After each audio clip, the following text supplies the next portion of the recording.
Hello students, today we will discuss the chapter capital structure. अब capital structure क्या होता है?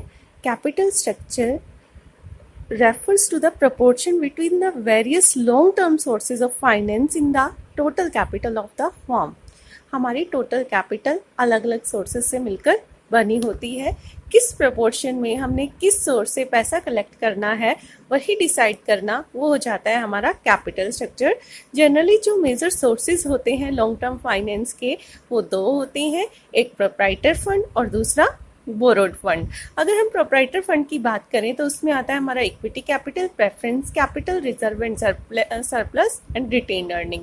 ऑन द अदर हैंड अगर हम बोरोड फंड की बात करते हैं तो उसके अंदर आता है लॉन्ग टर्म डेब्ट such as loans from financial institution, debentures etcetera.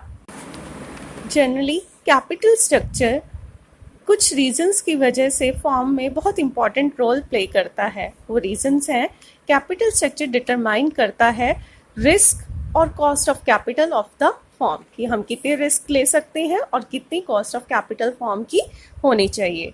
Generally जो कैपिटल स्ट्रक्चर होता है वो फॉर्म की लिक्विडिटी और फ्लेक्सिबिलिटी को भी अफेक्ट करता है और जनरली ये इफेक्ट करता है ऑनर के कंट्रोल को फॉर्म के ऊपर.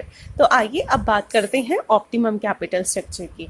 अब ऑप्टिमम कैपिटल स्ट्रक्चर क्या होगा? वो कैपिटल स्ट्रक्चर जो फॉर्म की वैल्यू को मैक्सिमाइज करे उसे हम बोलेंगे ऑप्टिमम कैपिटल स्ट्रक्चर.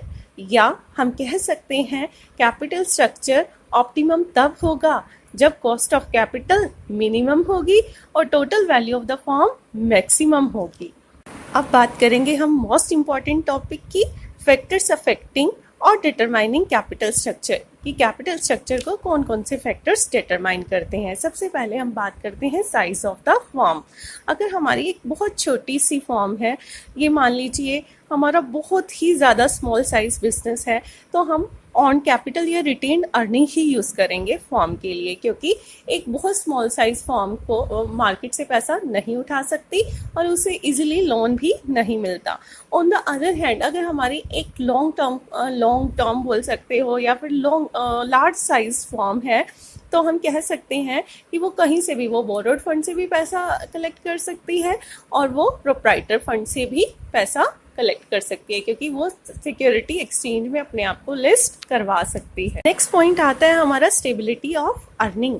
अगर कंपनी की अर्निंग स्टेबल है तो कंपनी डिबेंचर्स का यूज़ करती है. डिबेंचर यूज़ करने से क्या होता है, फॉर्म की वैल्यू मैक्सिमाइज होती है और स्टेबल अर्निंग होगी तो डिबेंचर होल्डर्स को हम इंटरेस्ट भी टाइमली पे कर सकते हैं. ऑन द अदर हैंड अगर अनस्टेबल अर्निंग है तो फॉर्म को किस पर निर्भर रहना चाहिए? तो उस टाइम फॉर्म डिपेंड रहेगी ओनली प्रोप्राइटर फंड पर, मतलब इक्विटी शेयर्स पर.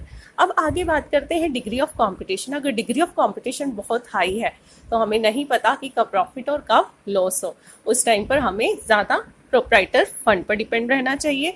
ऑन द अदर हैंड अगर कंपटीशन ही नहीं है मार्केट में, हमें पता है कि हम ही प्रॉफिट अर्न करेंगे, तो उस केस में हम क्या कर सकते हैं, बोरोड फंड भी ज़्यादा से ज़्यादा यूज़ कर सकते हैं.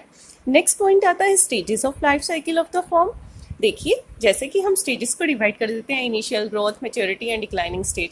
इनिशियल स्टेज में हमें नहीं पता होता कि फॉर्म सर्वाइव करेगी या फेल हो जाएगी, तो उस टाइम हमें किस पर डिपेंड रहना चाहिए, इक्विटी पर. On the other hand growth, maturity के टाइम पर हम किस पर डिपेंड रह सकते हैं, लॉन्ग टर्म डिबेंचर्स पर. अब बात आती है इंटरेस्ट कवरेज रेशियो की. इंटरेस्ट कवरेज रेशियो का मतलब क्या होता है, क्या फॉर्म इतना कमाती है कि वो अपने इंटरेस्ट को टाइमली पे कर पाए? इफ़ यस, अगर हाँ, तो फॉर्म किस पर डिपेंड रह सकती है, बोरोड कैपिटल पर. ऑन द अदर हैंड अगर फॉर्म की इंटरेस्ट कवरेज रेशियो बहुत कम है, नहीं पे कर पाती, इतनी अर्निंग ही नहीं है, तो उस टाइम पर फॉर्म को किस पर रिलाय रहना चाहिए, इक्विटी शेयर पर. नेक्स्ट आता है cash flow ability of the firm. देखिए, कई बार ऐसा होता है कि इंटरेस्ट कवरेज रेशियो तो हाई होती है लेकिन फॉर्म के पास इतना कैश फ्लो नहीं होता, इतना कैश नहीं होता कि वो इंटरेस्ट पे कर पाए, प्रिंसिपल अमाउंट पे कर पाए या प्रेफरेंस डिविडेंड पे कर पाए. अगर कैश फ्लो एबिलिटी बहुत कम है फॉर्म की, कैश फ्लोस आते ही नहीं, कैश इनफ्लोस होते ही नहीं है या बहुत कम होते हैं, बहुत धीरे धीरे होते हैं, तो उस टाइम फॉर्म को किस चीज़ पर डिपेंड रहना पड़ेगा, ओनली ऑन इक्विटी शेयर पर.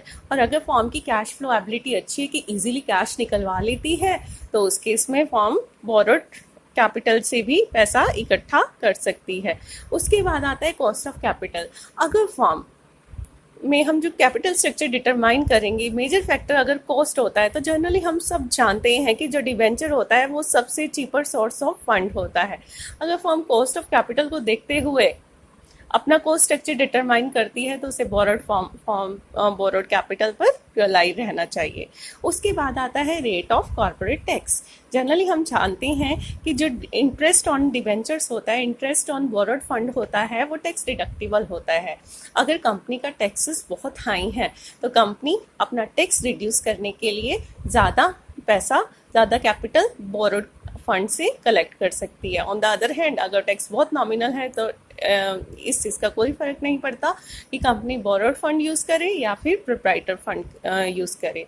उसके बाद बात आती है रिटेनिंग कंट्रोल। अगर एग्जिस्टिंग जो शेयर होल्डर्स होते हैं वो अपना कंट्रोल बनाकर रखना चाहते हैं फॉर्म के ऊपर, तो वो और कैपिटल अगर चाहिए होगी तो इक्विटी शेयर इश्यू नहीं करेंगे। वो अगर उन्हें पैसे की ज़रूरत होगी तो क्या करेंगे, डिबेंचर्स के थ्रू पैसा कलेक्ट करेंगे।